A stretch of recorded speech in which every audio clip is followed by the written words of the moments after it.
Let's join our guest now, who's a Melda, who has been standing by. Good afternoon and good to have you. Happy Democracy Day in Areas Wisdom. Happy Democracy Day to you as well, and good afternoon. Happy Democracy to all Nigerians. Thank you for having me. All right, now walk us through June 12th, 25 years of unbroken democracy. And it's been 25 years of sustainable democracy in Nigeria, the giant of Africa. What says you? And it's 1 year in office of the current administration. How has democratic rule strive economically in the country? Yes, thank you. I think, first of all, democracy has actually come to stay as far as Nigeria is concerned. We are not going back to military rule. Despite the fact that a lot of infrastructures you have today that are sustaining the country were built by the military. But I think it's a system that we have to manage and persevere. So far, democracy, well, I don't know how to score in the Nigerian context because we have not exhausted the entire landscape of politicians in the country. We have only seen the PDP and then the APC. We've not seen the other people with different ideologies from these two political parties. So for the PDP and the APC, they have not actually given Nigerians what they want from my own perspective.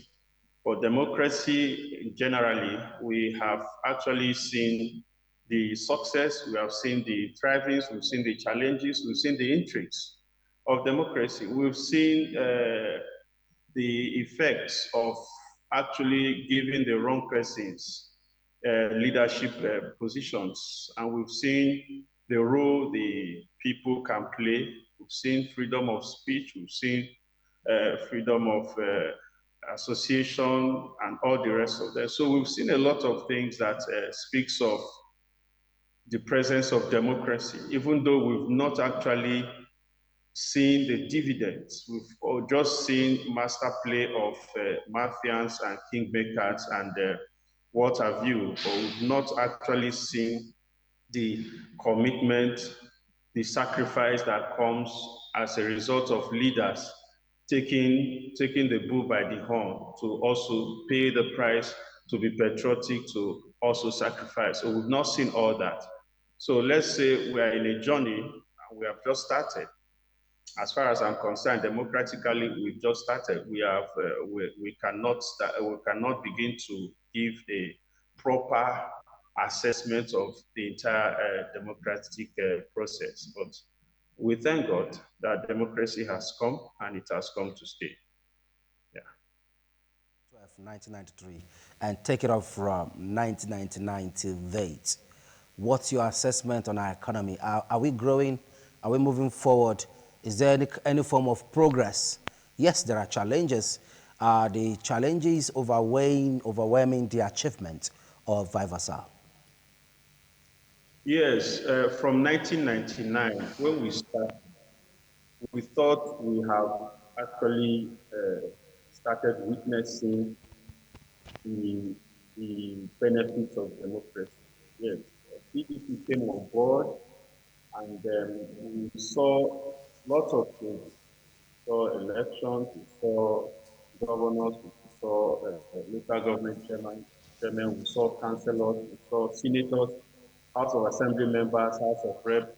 We saw pure democracy being practiced in Nigeria. We saw due process coming on board, the privatization, and a whole lot. People, different trade unions, labor unions, having their voice, having their say, and it was not a kind of one-man show from 1999.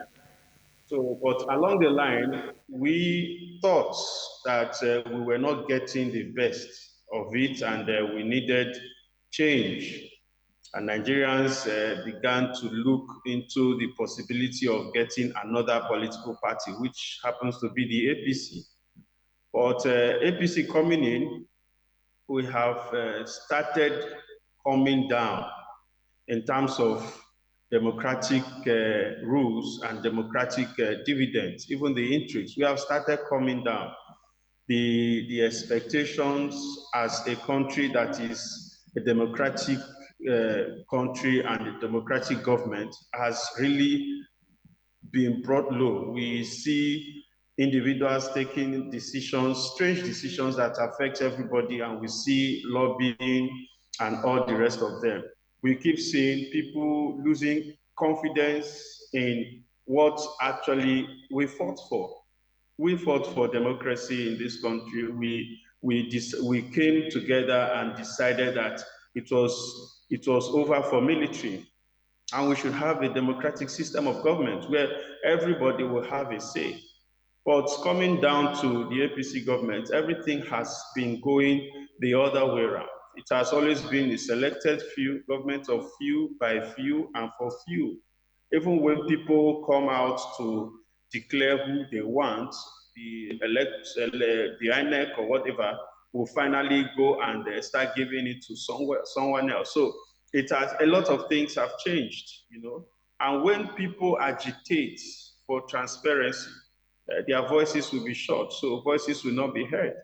And if you want to stand before the government, you see other law enforcement agencies intimidating you, harassing you, and all the rest of them. So it's just like a parade of the same thing we used to have during the military era. And unfortunately, the people who are in charge today are still the people that used to, challenge the military in those days, and then they used to challenge the other party in those days. So unfortunately, today, they are bringing us back to where we just suddenly wake up and we hear that something else has happened. There's no due process, there's no consultation, there's no appealing to stakeholders, there's no plan and program, no lay down ameliorative measures, no palliative, nothing. Everything just goes like that, and Nigerians will start struggling. So we are trying to now believe that somebody can wake up and tell us that he has borrowed $50 trillion and everybody will go about their business and you just receive what back and what have you. So we have stopped seeing the due processes that we used to see when we started. We have stopped seeing the presence of governance at the local government level when we started. I remember when we started, every local government chairman used to get their allocations from the federal government. Once the states collect their allocation, local government will collect the allocation. Even excess crude revenue that was coming used to go trickle down to local government and most of the times to traditional rulers. When we started in this country, excess crude revenue was trickling down to local government accounts and then from there to traditional rulers. I remember when I was doing my first book, my local government had to support me. That was then, way back, the first administration. My local government had to support me because I wrote to them. When I went to get their attention and support, I saw people that were writing to local government to assist them for so many economic challenges. And local government had plans for such persons until local government leadership stopped. All these people now, all the help that was supposed to come to them, all those help stopped because everybody cannot be accessing the state government from their villages or from their communities. People start becoming disenfranchised because one person will decide that no more local government, everything, the person who will be there will be his own appointee and releasing money directly as salaries to workers, and that's all. Now, those people who do not respect what local government executive administrators were doing had to now abolish everything. And everybody, both the grassroots, everybody, they started feeling the pain. So today, we don't have the presence of the local government in many states. Some states have not conducted election for the past 8 years. Some states do not even recognize the presence of, even when they want to conduct election, they do a jamboree election and still get their people into office. I remember when Buhari wanted all local government chairmen to sign an undertaking that every fund that comes to them, they are going to be the one that will give account. Some state governors came and decided that those local governments will sign an undertaking with them and then with EFCC. And some of the local. All right, we hope to reconnect back with you, Wisdom Elder, in a moment. It could be network distracting us or interfering with the conversation. Wisdom Elder, are you there? Do we have you back now? Okay, I've wanted you to land on your thoughts, but there seems to be a kind of interference there. But let's return back and see if you're back now. Wisdom Elder. Okay. Yeah, thank go you. ahead. So this is part of what democracy is. Having the entire system of government in place and having each system of government being independent, not having the executive interfering with the judiciary, nor the judiciary interfering with the legislative arm of government. But as far as Nigeria is concerned, just like one saying that said they discovered a device that can catch thieves. They took it to Japan. They caught 20 thieves in 30 minutes. They took it to US. They caught 1,000 thieves in 1 hour. And when they came to Nigeria, they stole it, something that should catch you. So it's as if when democracy landed in Nigeria, our people, who are these older people, the older crop politicians, they had to reinvent. They are changing democracy from what we know it to be to something else that we don't know it to be. So we don't have the presence of all these tiers of government. Our legislators are not independent. They are now like rubber stamped to the executive, and they are being controlled by the executive, either by the governors or so. So these are not the democratic practices at all in any part of the world. These are not democratic practices. A president can have a view over a project or anything, and then it is the legislator that will help to investigate and correct or checkmate the executive. But in this part of the world, everything goes. So we are still at a very low stage. APC has brought us back to where we never expected to have been. So unfortunate. Yeah. Are you saying 25 years after unbroken democracy, we are not independent yet, in your words? Yeah, 25 years later, electoral body is not independent. Our legislators are not independent. The judiciary is not. If anybody, I'm into politics. I'm also an activist. So I look at events the way they are. I don't have to cut and join. Our judicial system today cannot boast of being independent as far as legislators are concerned. I will give you one example. At the National Assembly, at the initial opening of this section of the National Assembly, Senator Rocha Sokorocha was asking Ahmed Lawal, because he was the one that was still presiding over the previous National Assembly before this new one.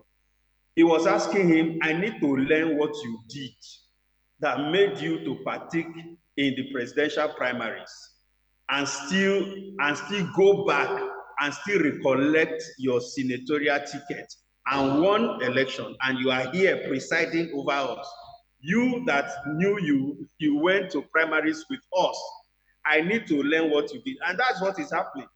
He's not the only one. Akpabio also came during the primaries. But today is the Senate president.